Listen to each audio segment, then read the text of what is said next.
মাধ্যমিকে প্রথম দিনেই পরীক্ষার্থীদের পাশে গৌতম ঘোষ। উৎসাহ দিতে গোলাপ, কলম থেকে অ্যাম্বুলেন্সের ব্যবস্থা। আজ থেকে শুরু হয়েছে এই বছরের মাধ্যমিক পরীক্ষা। স্বাভাবিকভাবেই পরীক্ষার্থীদের মনে রয়েছে উৎকণ্ঠা ও চাপ। সেই ভয় কাটিয়ে ছাত্র ছাত্রীদের মনোবল বাড়াতে পরীক্ষা প্রথম দিনই তাদের পাশে দাঁড়ালেন বিশিষ্ট সমাজসেবক তথা গোগলা অঞ্চল সভাপতি গৌতম ঘোষ। গোগলা অঞ্চলে পানশিউলি হাই স্কুল ও নতুন ডাঙ্গা উচ্চ বিদ্যালয়, এই দুই পরীক্ষা কেন্দ্রে পৌঁছে পরীক্ষার্থীদের আন্তরিক সংবর্ধনা জানানো হয়। গোলাপ ফুল দিয়ে শুভেচ্ছা জানানো হয় ছাত্র ছাত্রীদের। পাশাপাশি তাদের হাতে তুলে দেওয়া হয় কলম, জলের বোতল, চকলেট সহ প্রয়োজনীয় সামগ্রী। গৌতম ঘোষ জানান, মাধ্যমিক পরীক্ষা ছাত্র ছাত্রীদের জীবনের প্রথম বড় ও গুরুত্বপূর্ণ পরীক্ষা।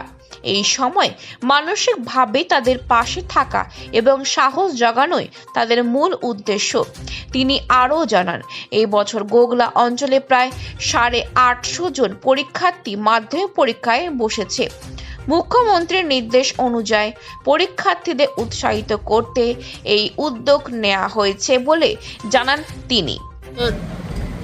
যে মাধ্যমিক পরীক্ষা শুরু, এই পরীক্ষা একটা ছাত্রছাত্রীদের জীবনের একটা বলতে পারেন একটা পরীক্ষা, প্রথম একদম জীবনে যে পরীক্ষা, সেই পরীক্ষায় আমাদের বাংলার মুখ্যমন্ত্রী মমতা বন্দ্যোপাধ্যায় অনুপ্রেরণায়, অভিষেক বন্দ্যোপাধ্যায় অনুপ্রেরণায় আর যার নির্দেশ, যিনি আমাদের অভিভাবক, পশ্চিম বর্ধমান জেলা তৃণমূল কংগ্রেসের সভাপতি তথা পাণ্ডবেশ্বর বিধানসভা বিধায়ক নির্দেশ, এই যত সমস্ত ছাত্রছাত্রী যারা পরীক্ষা দিতে আসছে আমাদের পানশুরি মাধ্যমিক উচ্চ মাধ্যমিক হাই স্কুলে এবং নতুনডাঙ্গা মাধ্যমিক উচ্চ মাধ্যমিক হাই স্কুলে 850 জন ছাত্রছাত্রী এখানে পরীক্ষা দেবে মাধ্যমিক পরীক্ষা।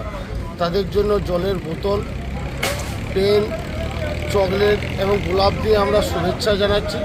তার সাথে সাথে আমাদের পাণ্ডবেশ্বর থেকে রাখালচন্দ্র বালিকা বিদ্যালয় এবং বৈদ্যনাথপুর মাধ্যমিক হাই স্কুলে যে সকল ছাত্রছাত্রীরা আসবে, তো পাণ্ডবেশ্বরে যে রেলগেট আছে, সেই রেলগেটে অনেক সময় জাম লেগে যায়।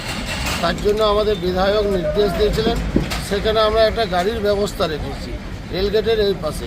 যদি কোনো ছাত্রছাত্রীর অসুবিধা হয়, সেই গাড়িতে করে চাপিয়ে নিয়ে এসে মাধ্যমিক যেখানে পরীক্ষা চলছে নতুনডাঙ্গা এবং পানশুরি, সেখানে তাদেরকে পৌঁছে দেবে। ওই গাড়িতে আমাদের বিধায়ক নরেন্দ্রনাথ চক্রবর্তীর ফোন নম্বর দেওয়া আছে, ব্লক সভাপতি শতদ্বীপ ঘটকের নাম্বার দেওয়া আছে এবং আমার নাম্বার দেওয়া আছে। যদি কোনো অসুবিধা হয় আমাদের সঙ্গে যোগাযোগ করবে। তার সঙ্গে সঙ্গে আমরা অ্যাম্বুলেন্সেরও ব্যবস্থা রেখেছি, যাতে কোনো অসুবিধা নয়। সমস্ত রকম আমরা স্কুলে যারা পরীক্ষা দিতে আসছে তাদের জন্য আমাদের সব রকম ব্যবস্থা আছে এবং যারা অভিভাবিকা আসবেন তাদের জন্য বসের ব্যবস্থা, জলের ব্যবস্থা এবং চায়ের ব্যবস্থা, দুটি স্কুলে আমাদের দলের তরফ থেকে সব রকম ব্যবস্থা আমরা রেখেছি।